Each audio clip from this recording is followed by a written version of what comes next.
لا تنسوا الإعجاب بالفيديو والاشتراك بالقناة وتفعيل الجرس.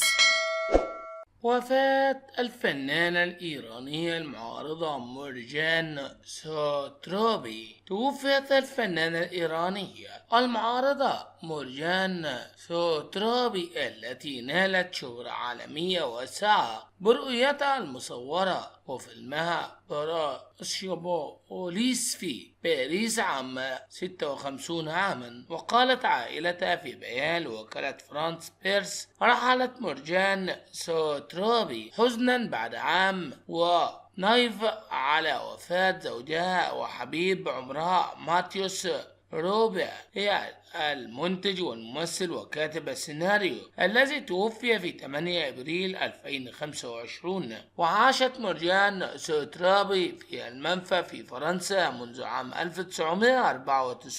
وحصلت على الجنسية الفرنسية عام 2006، وحققت شهرة واسعة برؤيتها بوليس عن سيرتها الذاتية والتي سردت فيها طفولتها في إيران تحت حكم السلطات الدينية والقمع ورحلاتها الشاقة نحو المنفى في أوروبا.